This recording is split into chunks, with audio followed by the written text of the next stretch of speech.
जय श्री कृष्णा। जय श्री राधे राधे। आज मेरी आंखों के सामने एक न्यूज़ आई, एक वीडियो देखी। उसमें मैंने ये देखा कि अमेरिका में एक पेशेंट है, फीमेल। उसे बचपन से कुछ ऐसी बीमारी है कि ना तो वो चल पाती है ना उठ पाती है, एक तरह से पैरालिसिस। उस समय उसकी हालत ज़्यादा सीरियस थी तो वो हॉस्पिटल में हॉस्पिटलाइज थी।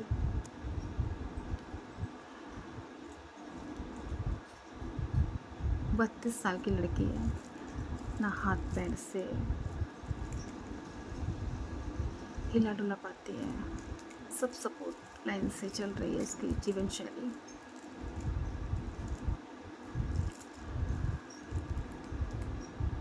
अचानक से पता चलता है कि उसके एक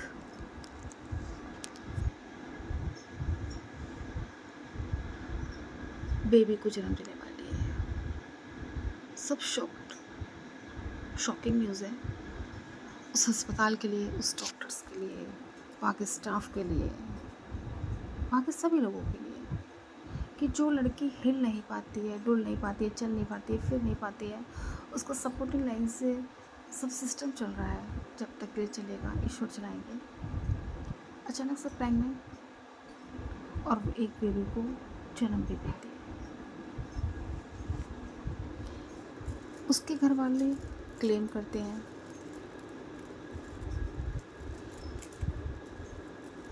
जांच होती है,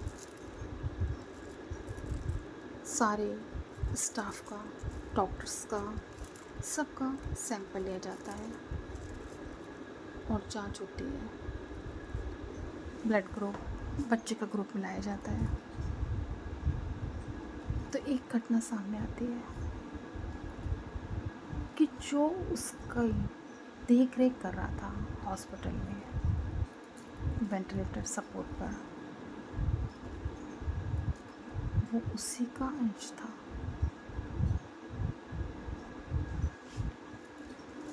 डॉक्टर्स या केयर टेकर भी एक तरह से माँ बाप होते हैं, टीचर भी माँ बाप होते हैं। ऐसी घटनाएं शोभा नहीं देती हैं। जो हॉस्पिटल में उसकी देख रेख कर रहा था स्टाफ, उसमें से एक स्टाफ का सैंपल पाया गया, उस बच्चे के ग्रुप से मिलाया गया। तो मतलब डीएनए टेस्ट में, ब्लड टेस्ट में हम इतने हैवान बन गए कि जो लड़की हिल डुल नहीं पा सकती, आंखें नहीं हिला डुला सकती, अपना दुख व्यक्त नहीं कर सकती अपने आंसुओं के माध्यम से, चीख के माध्यम से, कितनी लाचार वो लड़की रही होगी। आपको देख के भी उसकी लाचारी नहीं लगी। कुछ संस्थाएं ऐसी होती हैं जहाँ पर हम भगवान देखते हैं इंसानों के रूप में, क्योंकि हम में से बहुत ही कोई बहुत महान हस्ती होगी जिसने भगवान के दर्शन किए होंगे, और मुझे नहीं लगता कि इतना महान कोई इंसान है इस युग में जो भगवान के साक्षात दर्शन करे। हाँ, किसी किसी के साथ ऐसी घटनाएं जरूर हो जाती हैं कि लगता है कि हाँ भगवान आए थे, उन्होंने हमारा साथ दिया, वो एक चीज़ अलग है। मगर साक्षात दर्शन होना बहुत बहुत बड़ी बात है, बहुत नसीब वाली है ये बात। और फरिश्ते ज़रूर हमें दिखते हैं, जिनको देखते हैं, बहुत लोग को देखते हैं। और अस्पताल में जाते हुए, स्कूल में जाते हुए, हमें अपने सुरक्षा के जवान हैं, उनके अंदर हम फरिश्तों को ढूंढते हैं जो भगवान के द्वारा भेजे हुए हैं। और ये फरिश्ते ऐसी घटनाएं करेंगे, ऐसा अंजाम देंगे। जो इंसान ऑलरेडी इतना परेशान है बचपन से, आज वो 32 साल की है लड़की, और सोचिए फिर भी लोग नहीं छोड़ रहे हैं। उसकी लाचारी का इतना फ़ायदा, और वो इंसान जो उसकी केयर कर रहा है।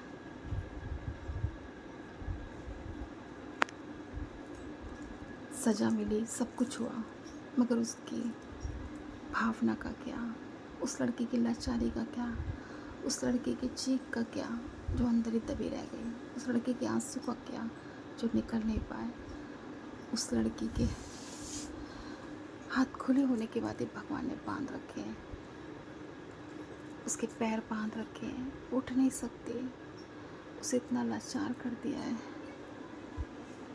सोचिए हम उस तक को नहीं छोड़ रहे, हम कितने कितने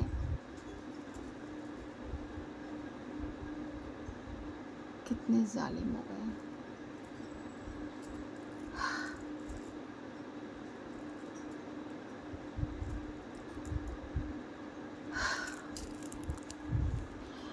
मुझे ये घटना बताने का ये मकसद था, ये संदेश था कि कभी भी आप हॉस्पिटल में किसी वजह से जाएं, ख़ास तौर से महिला पेशेंट की बहुत देख रेख करें।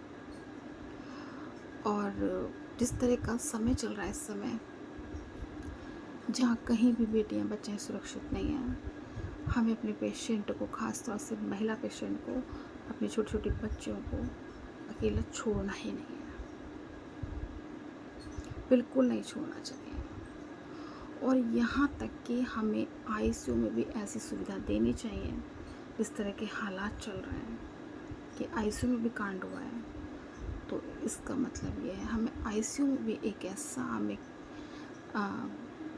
फुटेज देना चाहिए जिसका रिमोट बाहर से हो, ये नहीं कि अंदर से उसका डिस्कनेक्ट हो जाए और सारे कांड हो जाएं।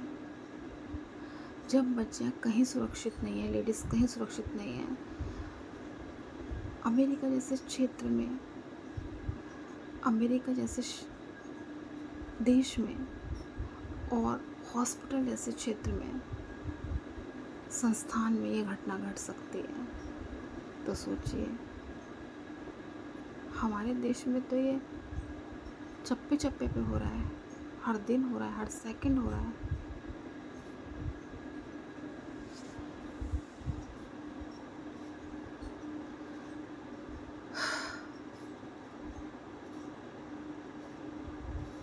तो महिला स्टाफ की और बच्चियों की सुरक्षा आईसीयू भी करने के लिए हमें सुरक्षा मिलनी चाहिए।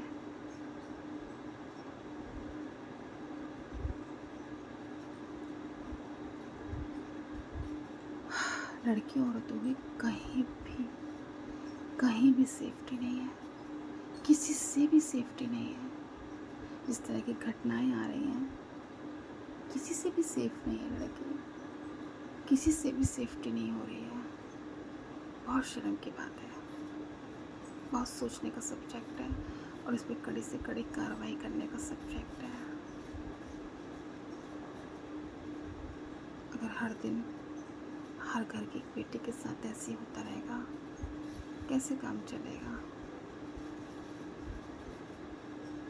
फिर बेटियां शादी नहीं करती हैं, बेटियां डाइवोर्स कर रही हैं, बेटियां जवान लड़ा रही हैं, बेटियां अपना हक की उम्मीद कर रही हैं, बेटियां स्वतंत्र रहना पसंद कर रही हैं। बेटियां ऐसे इंसान के साथ नहीं रहना चाहती जहाँ उन्हें डर लगता है कि कहीं उन्हें मार ना दिया जाए, जला ना दिया जाए, उनके साथ कोई कांड ना कर दिया जाए, कोई वारदात ना हो जाए। तो लड़कियां क्या गलत कर रही हैं? और लोग कहते हैं, पुरुष समाज कहता है कि लड़कियां कलयुग की बहुत ज़्यादा मुँह फट हो गई हैं, उन्हें शादी करना पसंद नहीं, उन्हें एक पुरुष के साथ रहना पसंद नहीं, वो रिश्ते नहीं निभा पा रही हैं, वो परिवार और ससुराल नहीं निभा पा रही हैं, वो सब निभा पा रही हैं जनाब, सब निभा पा रही हैं। आप उन पे अत्याचार बहुत कर रहे हैं।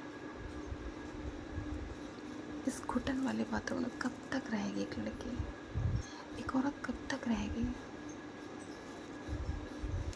वो अपने परिवार को, अपने घर को, अपनी स्वतंत्रता को, सब कुछ छोड़ कर आई है और आप यहाँ पे उन्हें पीढ़ियों में बांध रहे हैं, प्रथा के नाम पे, संस्कारों के नाम पे, रीति रिवाज के नाम पे, ससुराल के नाम पे। ये सही नहीं है। गाली गलौज, तनाव, टेंशन, ये तो इंसान को अपने आप ही मार देगा।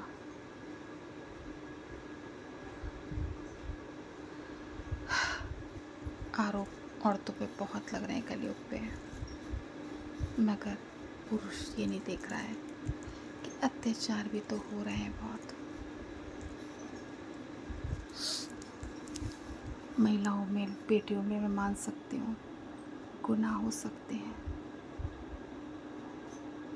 हो सकते हैं कि वो बहुत बोलती हूँ, जवान लड़ाती हूँ,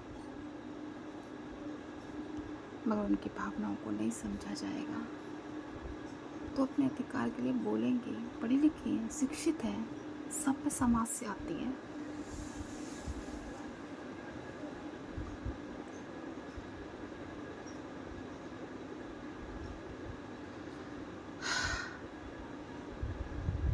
छोटी बेटियाँ,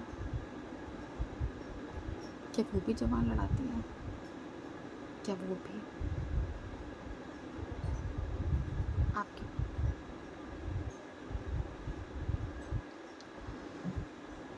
संस्कारों में फिट नहीं बैठती? जितनी छोटी छोटी बेटियों के साथ अगवा करके बलात्कार हो रहे हैं और उन्हें जान से मार दिया जा रहा है। गलतियों को छुपाओ मत। औरतें अपने अधिकार के लिए लड़ रही हैं, अपनी स्वतंत्रता के लड़ रही हैं, तर्क वितर्क कर रही हैं क्योंकि वो शिक्षित हैं। मगर बच्चों के साथ कांड कौन कर रहा है? गैंगरेप कौन कर रहा है?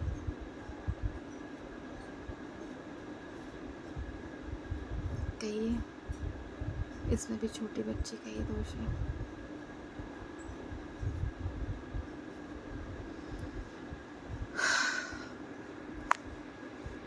पुरुष ने कभी अपनी गलती मानी नहीं है और ना वो मानेगा, क्योंकि उसको लगता है अगर उसने गलती स्वीकार कर ले तो उसका स्वाभिमान, उसका पुरुषत्व